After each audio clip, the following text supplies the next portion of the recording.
السلام علیکم ورحمۃ اللہ وبرکاتہ۔ میرا نام ثنا ہے اور میں اپنے ماں باپ کی اکلوتی بیٹی تھی۔ میرے ماں باپ مجھے بہت پیار کرتے تھے، جیسے مجھ میں ہی ان کی ساری خوشیاں سمٹ آئی ہوں۔ میں اپنے ننھے سے جہاں میں بہت خوش تھی، لیکن مجھے معلوم نہیں تھا کہ یہ خوشیاں بس عارضی ہیں اور ایک دن سب کچھ بدل جائے گا۔ چند سال بعد میری ماں اچانک مجھے چھوڑ کر چلی گئی۔ میں اس وقت صرف 10 سال کی تھی۔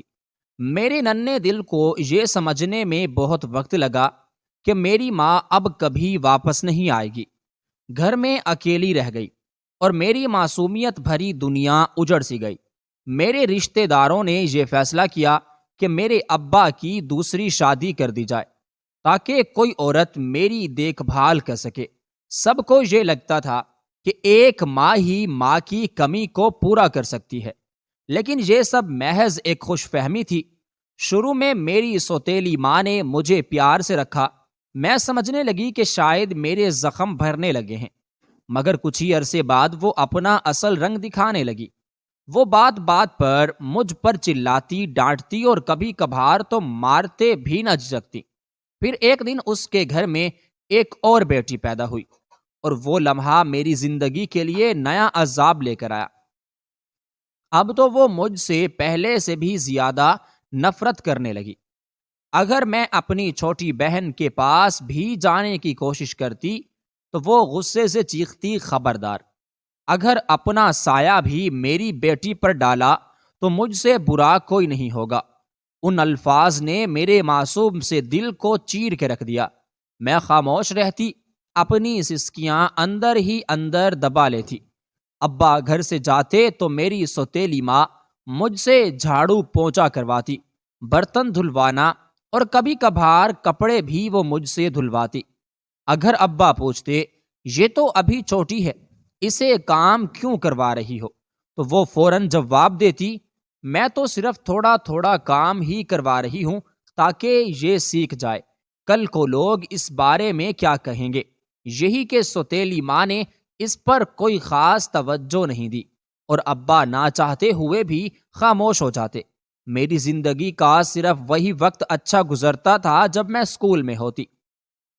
اسکول کے چند گھنٹے ہی میری روح کے سکون کا ذریعہ تھے۔ باقی دن گھر کے کاموں اور سوتیلی ماں کی جڑپوں میں گزرتا۔ رات کو جب سب سو جاتے تب میں اپنا اسکول کا کام کرتی، کتابوں میں دل لگاتی۔ ایک بار میں نے ہمت کر کے اپنی ماں سے کہا، میرا ٹیسٹ ہے، میں کام نہیں کر سکتی۔ مگر اس کا جواب تھا، اگر تیرے یہی لچھن رہے تو میں تجھے اسکول سے ہی نکلوا دوں گی۔ یہ سن کر میں ڈر جاتی اور جلدی جلدی کام کاج مکمل کرتی۔ پڑھائی میری زندگی کا خواب تھا اور میں اسے کسی صورت کھونا نہیں چاہتی تھی، مگر میری ماں کے ظلم دن بدن بڑھتے گئے۔ اگر کبھی میں جلدی کام ختم کر بھی لیتی تو وہ کوئی نہ کوئی کام بگاڑ کر کہتی، یہ کام تیرا باپ کرے گا یا پھر تیری ماں قبر سے اٹھ کر آئے گی۔ ایسے میں میرے ننھے ہاتھ تھک جاتے اور میری آنکھیں بار بار آنسوؤں سے دھندلا جاتی۔ میں جانتی تھی کہ یہ سب زیادتی ہے، مگر میری معصومیت ان سوالوں کے جواب ڈھونڈنے سے بالکل قاصر تھی۔ میرے خواب اور میری ہمت اس وقت کے ساتھ ہی بکھرتی جا رہی تھی۔ زندگی یوں ہی گزر رہی تھی اور میں نے کسی نہ کسی طرح میٹرک کر لیا۔ اب کالج جانے کی خواہش نے میرے دل میں پھر سے امید جگا دی۔ میں نے اپنی ابا کو منانے کی کوشش کی، لیکن میری سوتیلی ماں نے فوراً کہا، بس 10 سال پڑھ لیا، یہی کافی ہے، اس سے آگے پڑھ کر کیا کرنا ہے، آخر چولہا ہی تو سنبھالنا ہے۔ میرے ابا بھی اس کی بات مان گئے اور کہنے لگے، ثنا بس اب اور نہیں، میں مزید تمہیں آگے نہیں پڑھا سکتا۔ ان کے الفاظ میرے دل پر کسی تیر کی طرح لگے، لیکن میں تو بالکل چپ ہو گئی۔ میرے اندر کالج جانے کی خواہش سلگتی رہی، لیکن میں جانتی تھی کہ اس گھر میں میری بات کی کوئی حیثیت نہیں تھی۔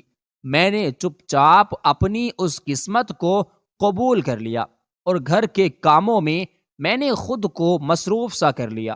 میری چھوٹی بہن اب بڑی ہو رہی تھی اور میری ماں نے اس کے دل میں بھی میرے خلاف نفرت کے بیج بھی بو دیے تھے۔ وہ مجھ سے کسی صورت بات نہیں کرتی تھی، اور اگر میں اس سے بات کرنے کی کوشش کرتی تو وہ خاموشی سے اٹھ کر چلی جاتی۔ ایک دن وہ اچانک میرے پاس آئی اور غصے میں بھرے پانی کا گلاس میرے اوپر انڈیل دیا۔ میرے صبر کا پیمانہ لبریز ہو گیا اور میں نے غصے میں اسے تھپڑ مار دیا۔ یہ دیکھ کر میری سوتیلی ماں نے ایسا شور مچایا کہ سارا گھر گونج اٹھا۔ جب میرے ابا گھر آئے تو اس نے فوراً شکایت کی، یہ اب ہینا کو مارنے لگی ہے۔ مجھے پتا ہی نہیں چلا، آج میں کسی کام سے کہیں گئی ہوئی تھی اور یہ ہینا کو پیٹتی رہی۔ اب میں اسے اس گھر میں مزید برداشت نہیں کر سکتی۔ آپ جلدی سے اس کی شادی کا انتظام کریں۔ لیکن اس دن میرے ابا نے کوئی رسپانس نہیں دیا اور میری سوتیلی ماں بھی کچھ سوچنے لگی کہ ایک دن جب میں سائیں کے گھر سے واپس آئی تو میرے ابا مجھے دیکھ کر پوچھ رہے ہوں گے، کہاں سے آ رہی ہے تو؟ میں نے کہا، اماں نے بھیجا تھا کہ ساتھ والی ہمسائی کو سالن دے آؤ۔ تو میری بات سن کر میری ماں فوراً بولی، یہ جھوٹ بول رہی ہے، میں نے اسے کہیں نہیں بھیجا۔ تو میں ماں کی طرف دیکھنے لگی اور کہا کہ آپ نے ہی تو مجھے بھیجا تھا۔ اس نے جلدی سے میرے ابا کو مخاطب کیا اور کہا، دیکھا کتنا جھوٹ بولنے لگی ہے، آپ اس کی شادی کا انتظام کریں اور اسے فارغ کریں، کیونکہ میں نے اسے خود شاہد کے ساتھ دیکھا ہے، اس کے ہاتھوں میں ہاتھ ڈالے بیٹھی تھی۔ یہ سن کر میں ہکا بکا رہ گئی۔ میں نے کہا کہ ابا یہ جھوٹ بول رہی ہیں، ایسا کچھ بھی نہیں ہے، اور میں اپنے ابا کے منہ کی طرف دیکھنے لگی۔ میرے ابا نے کوئی جواب نہیں دیا، لیکن مجھے ان کے خاموش چہرے سے اندازہ ہو گیا کہ وہ میرے لیے رشتہ ڈھونڈنے لگے ہیں۔ میں نے بھی چپ رہنے میں ہی عافیت جانی۔ میرے دل میں یہی خیال آیا کہ شاید اس گھر سے جانے کے بعد مجھے سکون مل جائے۔ یہاں تو میری زندگی میری سوتیلی ماں نے جہنم بنا دی تھی۔ چند دنوں بعد ہمارے گھر ایک فیملی رشتہ لے کر آئی۔ انہوں نے مجھے دیکھا اور فوراً سے ہاں کر دی۔ میری ماں بھی خوش تھی کہ میں ان کے سر سے بوجھ ہٹ رہی ہوں، اور انہوں نے بھی فوراً ہاں کر دی۔ وہ فیملی بظاہر اچھی لگ رہی تھی اور میری ہونے والی ساس ایک نیک عورت دکھائی دے رہی تھی۔ چند دنوں میں میری شادی ہو گئی اور میں اپنے نئے گھر آ گئی۔ یہاں پر آ کر میرا شوہر مجھے بے حد پیار دینے لگا۔ وہ میرا بہت خیال رکھتا تھا اور اس کا رویہ میری زندگی میں پہلی بار خوشی کی روشنی لایا۔ شروع میں میری ساس بھی اچھی تھی اور میرا خیال رکھتی تھی، لیکن جیسے جیسے وقت گزرتا گیا ان کا رویہ بدلنے لگا۔ وہ میری ہر بات میں نقص نکالنے لگیں۔ میں چپ رہی، لیکن میرے شوہر نے کبھی میرا ساتھ نہیں چھوڑا۔ وہ آج بھی میرا اتنا ہی خیال رکھتے تھے جتنا شادی کے ابتدائی دنوں میں۔ میرا شوہر اکثر کہتا، ماں وہ میرا اتنا خیال رکھتی ہے، میری ہر چیز کا دھیان رکھتی ہے، تو کیوں نہ میں بھی اس کی ہر خواہش کا احترام کروں۔ ان کے یہ الفاظ میرے دل میں ان کی عزت کو اور بھی بڑھا دیتے، لیکن میری ساس کو یہ بات کسی صورت بھی برداشت نہیں ہوتی تھی۔ وہ اکثر میرے شوہر کو تانے دیتی تھی، تو بو بیوی کا غلام بن گیا ہے، کبھی اپنی مرضی سے بھی کچھ کر لیا کر۔ میرا شوہر ان کی باتوں پر ہنس کر کہتا، ماں محبت تو احترام سے بڑھتی ہے، لیکن یہ بات میری ساس کے دل میں کانٹے کی طرح چبھتی۔ ان کی خاموشی ایک طوفان کی آہٹ تھی، لیکن میں اس طوفان سے بے خبر تھی۔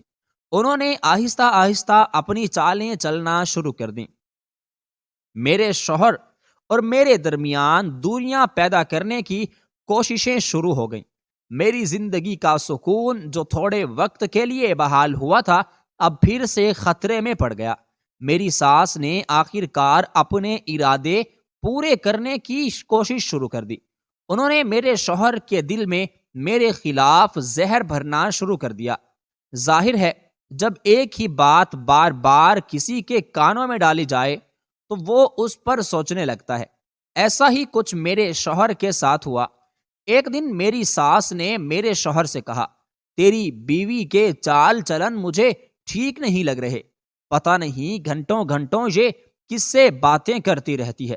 جب میں اس سے پوچھتی ہوں تو الٹا وہ مجھے ہی باتیں سناتا رہتا ہے اور کہتی ہے، اماں تجھے اس سے کیا، میں جس سے بھی بات کروں تو اپنے کام سے کام رکھ۔ یہ سب کچھ میری برداشت سے بالکل باہر ہے۔ میری ساس کے یہ الزامات سن کر میرا شوہر حیران رہ گیا اور اس نے میری طرف دیکھا۔ میں بے بسی سے بولی، اماں میں نے ایسا آپ سے کب کہا، اور میں کب کسی سے بات کرتی ہوں؟ یہ سن کر میری ساس غصے میں بولی، دیکھ لیا کیسے زبان چلاتی ہے، یہی رویہ وہ میرے ساتھ بعد میں بھی رکھتی ہے۔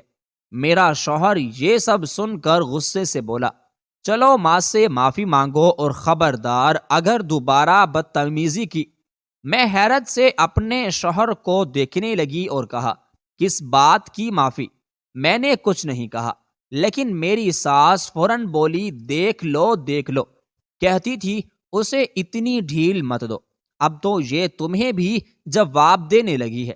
میرا شوہر مزید تر غصے میں آ گیا اور بولا، چلو معافی مانگو۔ میں نے اپنے دل پر جبر کرتے ہوئے کہا، ماں مجھے معاف کر دیجئے۔ لیکن جیسے ہی میں کمرے میں پہنچی، میری ساس نے مجھے طنزیہ کہا، دیکھا یہ معافی مانگنے نہیں گئی بلکہ احسان کر کے گئی ہے، اور کیسے بھاگ گئی۔ میرا شوہر خاموشی کے ساتھ اوپر آیا اور آ کر غصے میں بولا، تمہیں وہاں سے اس طرح بدتمیزی نہیں کرنی چاہیے تھی۔ میں نے جواب دیا، میں نے کوئی بدتمیزی نہیں کی اور نہ ہی میں کسی سے بات کرتی ہوں، آپ کی ماں جھوٹ بول رہی ہیں۔ یہ سنتے ہی میرے شوہر نے غصے میں آ کر میرے منہ پر تھپڑ مار دیا اور کہا، تم میری ماں کو جھوٹی کہہ رہی ہو؟ مجھے تو لگتا ہے وہ ٹھیک کہتی ہیں کہ تم ان کے ساتھ بدتمیزی کرتی ہو، کچھ زیادہ ہی تمہاری زبان چلنے لگی ہے۔ تم جیسی عورتوں کو زیادہ ڈھیل دینے کا نقصان یہی ہوتا ہے۔ تمہیں لگام کی ضرورت ہے تاکہ تم اپنی اوقات میں رہو۔ یہ الفاظ سن کر میرا دل ٹوٹ کر رہ گیا۔ میں نے اپنی آنکھوں میں آنے والے آنسو روکنے کی ناکام سی کوشش کی اور خاموش ہو گئی۔ میرے اندر کچھ ٹوٹ رہا تھا، لیکن میری زبان پر کوئی حرف نہ آیا۔ اگلے دن میری ساس نے ایک قدم اور بڑھایا۔ انہوں نے میرے شوہر کو اپنے پاس بلایا اور کہا، تیری بیوی ایک غلط عورت ہے، تمہیں اسے گھر سے باہر نکال دینا چاہیے، یہ تمہاری عزت کو خراب کر دے گی۔ میری ساس کے یہ زہریلے الفاظ میرے شوہر کے دل پر اثر کرنے لگے تھے اور میں اس کے اثرات اپنے وجود پر محسوس کر رہی تھی۔ میری زندگی کے سکون کے سب خواب جیسے دھواں بن کر اڑ رہے تھے۔ یہ سن کر میری ساس نے غضبناک ہو کر کہا، میں نے اپنی آنکھوں سے دیکھا ہے کہ تو فون سننے کے بہانے چھت پر جاتی ہے اور پتہ نہیں کس کس کو اشارے کرتی ہے۔ میں نے بے بسی سے کہا، اماں آپ نے کب مجھے کسی غلط کام میں دیکھا؟ آپ کیوں مجھ پر ایسے الزام لگا رہی ہیں؟ مگر میری بات سنے بغیر ہی وہ بولی، ہاں اپنی زبان نہ چلا، میں جانتی ہوں تو کس طرح کی عورت ہے۔ یہ سب کچھ سن کر میرے منہ سے کوئی لفظ بھی نہ نکلا، جیسے میری زبان گنگ سی ہو گئی ہو۔ میرا تو دل ٹوٹ کر رہ گیا اور میری ہمت بھی جواب دے گئی۔ میرا شوہر خاموشی سے سب دیکھ رہا تھا، مگر اس کی آنکھوں میں بے یقینی کا سایہ موجود تھا، جیسے وہ میری سچائی پر شک کر رہا ہو۔ پھر اچانک اس نے میرے ہاتھ سے میرا موبائل فون چھین لیا اور کہا، اب تیرے پاس موبائل نہیں ہوگا اور نہ تو کسی سے کوئی بات چیت کرے گی۔ میرے آنسو چپکے سے گالوں پر بہہ نکلے، مگر میں نے خود پر قابو پاتے ہوئے کہا، مجھے کوئی ضرورت نہیں موبائل کی۔ میرے دل میں صرف یہ سوال تھا کہ میرا قصور صرف اتنا تھا کہ میں ان کے گھر کی بہو ہوں یا یہ کہ میں ایک عورت ہوں۔ اگلے دن میں کپڑے دھو کر انہیں چھت پر ڈالنے گئی۔ اچانک ساتھ والی چھت سے ایک لڑکا ہماری چھت پر آ گیا اور کہا، آپی میری گیند یہاں پر گر گئی ہے، پلیز ڈھونڈ دیں۔ میں نے ہمدردی کے جذبے سے گیند ڈھونڈنی شروع کر دی، لیکن میری ساس جو پیچھے سے چھپ کر آ رہی تھی، میں نے فوراً اس نے میرے شوہر کو فون کیا اور چیخ کر کہا، دیکھ میں کہتی تھی نا، یہ عورت چھت پر کسی سے ملنے جاتی ہے، آج اپنی آنکھوں سے دیکھ لے۔ وہ لڑکا حیرت سے بولا، بھائی میں تو صرف اپنی گیند لینے آیا تھا اور آپ ہی سے کہا تھا کہ وہ مجھے یہ گیند ڈھونڈ دیں، مگر میرے شوہر نے میری ایک نہ سنی۔ وہ غصے میں بھرے اوپر آیا اور مجھے بالوں سے گھسیٹ کر نیچے لے کر گیا۔ میں بے بسی سے چیختی چلاتی رہی، ایسی کوئی بات نہیں، آپ کی ماں سراسر جھوٹ بول رہی ہیں۔ مگر اس نے میری بات کاٹ دی اور کہا، پہلے بھی ماں کہتی تھی مگر میں نے یقین نہیں کیا، لیکن آج اپنی آنکھوں سے دیکھ لیا۔ تیری جیسی عورت کو میں اپنے گھر میں نہیں رکھ سکتا، نکل جا میرے گھر سے۔ اس نے غصے میں آ کر مجھے طلاق دے دی۔ میری دنیا اندھیر ہو گئی، میرا دل جیسے چکنا چور ہو گیا۔ میں نے روتے ہوئے کہا، اسے آخری بار دیکھا مگر وہ مجھے گھور رہا تھا جیسے میں واقعی قصوروار ہوں۔ میں گھر سے نکل گئی، بے مقصد سڑکوں پر چلتی رہی، روتی رہی۔ میرے قدم تھکنے لگے، پھر ایک درخت کے ساتھ ٹیک لگا کر بیٹھ گئی۔ اسی وقت میری نظر سامنے دارالامان پر پڑی، جیسے امید کی آخری کرن دکھائی دی ہو۔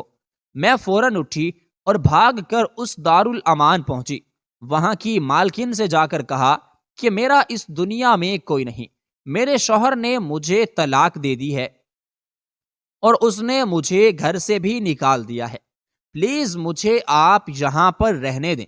انہوں نے میری حالت دیکھی اور وہ مجھے دارالامان میں رہنے کی اجازت دے دی، لیکن وہاں جا کر مجھے پتا چلا کہ یہ دارالامان بھی میرے لیے کسی آزمائش سے کم نہیں تھا۔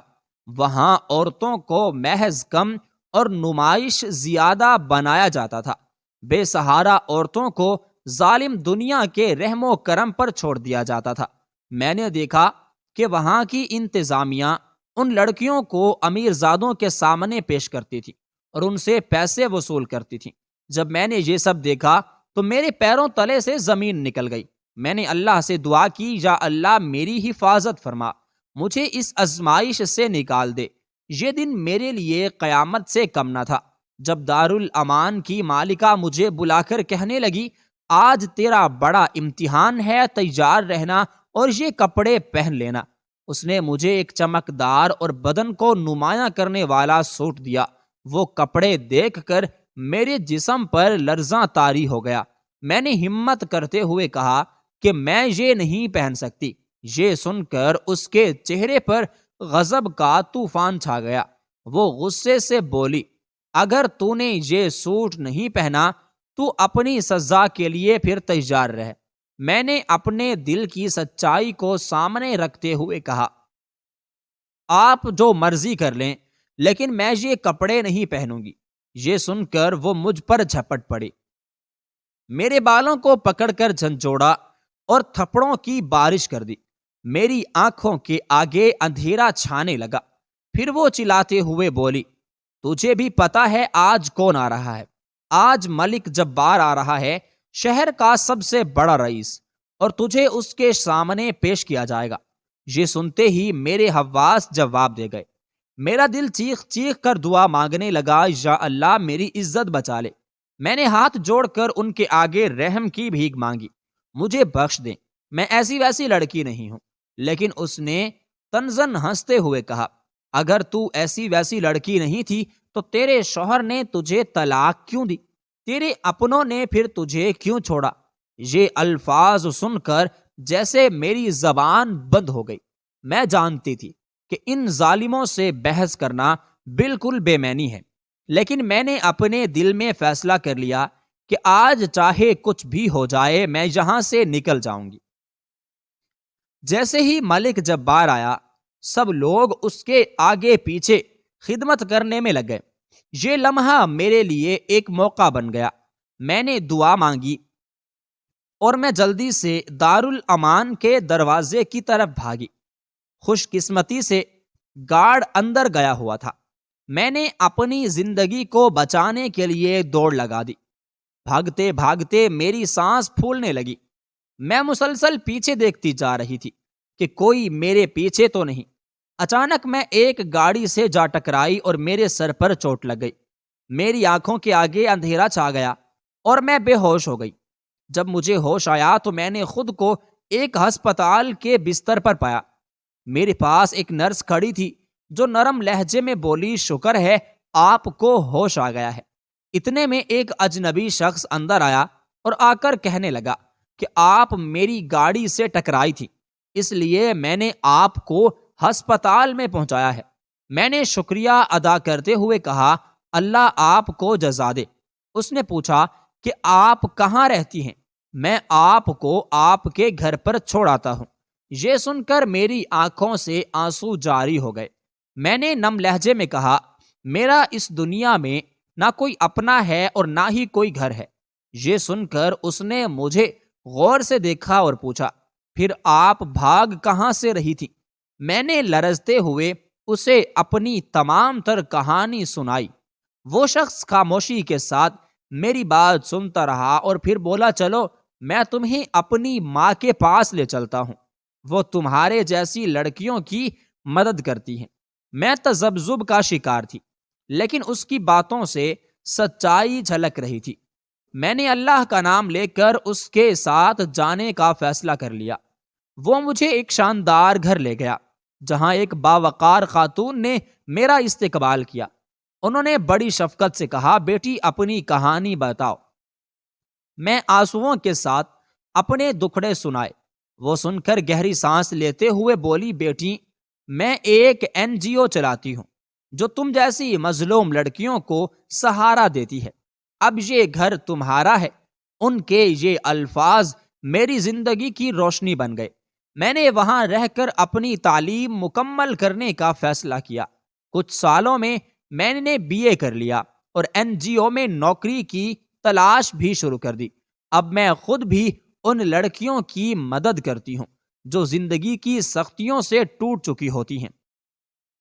کچھ عرصے بعد NGO میں ایک عمر رسیدہ خاتون آئیں۔ ان کے چہرے پر زندگی کی بے شمار کہانیاں اور آنکھوں میں اپنائیت سی چمک رہی تھی۔ وہ ہم سب کے ساتھ بڑی محبت سے باتیں بھی کر رہی تھی۔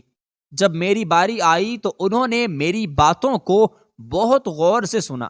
میری باتوں نے ان کے دل پر کچھ ایسا اثر کیا کہ وہ میری میم کے پاس گئی اور کہنے لگی، یہ لڑکی کون ہے، کہاں سے آئی ہے؟ میم نے میری ساری کہانی بڑے دھیمے اور دل گرفتہ انداز میں سنائی۔ وہ خاتون میری کہانی سن کر کچھ دیر چپ رہی، جیسے لفظ ڈھونڈ رہی ہوں۔ پھر انہوں نے کہا، میں اسے اپنے گھر لے جانا چاہتی ہوں۔ یہ لڑکی اپنی معصومیت اور خوبصورت اخلاق سے میرے دل کو چھو گئی ہے۔ میرا دل جیسے کسی خوف کے حصار میں آ گیا۔ میں نے سوچا، پھر کہیں وہی نہ ہو جو پہلے ہوا، کہیں یہ بھی مجھے دھوکہ نہ دیں۔ لیکن میری میم نے میری طرف دیکھ کر کہا، بیٹا یہ بہت نیک دل خاتون ہیں، تم ان پر بھروسہ کرو، شاید اللہ تمہارے لیے کوئی نیا راستہ نکال دے۔ میں نے دل پر جبر کر کے ان کے ساتھ جانے کا فیصلہ کیا۔ ان کے گھر پہنچ کر دیکھا کہ وہ اکیلی رہتی تھی۔ گھر میں ایک عجیب سا سکون اور اداسی تھی، جیسے یہ دیواریں بھی کسی کے لمس کی منتظر ہوں۔ انہوں نے مجھے اپنے پاس بٹھایا اور کہا، بیٹا میرا ایک بیٹا ہے، لیکن وہ اپنی بیوی کے رویے سے اتنا دل برداشتہ ہوا کہ وہ ہمیں چھوڑ کر چلا گیا ہے۔ مجھے تم بہت اچھی لگتی ہو۔ میں چاہتی ہوں کہ تم میرے بیٹے کی زندگی میں روشنی بنو اور میری بہو بن جاؤ۔ ان کی بات سن کر میرا دل دھڑک اٹھا۔ میں حیران تھی کہ کوئی صرف ایک ملاقات میں کسی پر اتنا بھروسہ کیسے کر سکتا ہے۔ میں نے جھجکتے ہوئے کہا، آنٹی کیا کوئی صرف کسی کی باتوں سے متاثر ہو کر اتنا بڑا فیصلہ کر سکتا ہے؟ وہ مسکرائیں اور بولی، تمہاری معصومیت، تمہاری سچائی اور تمہاری شخصیت نے میرے دل کو جیت لیا ہے۔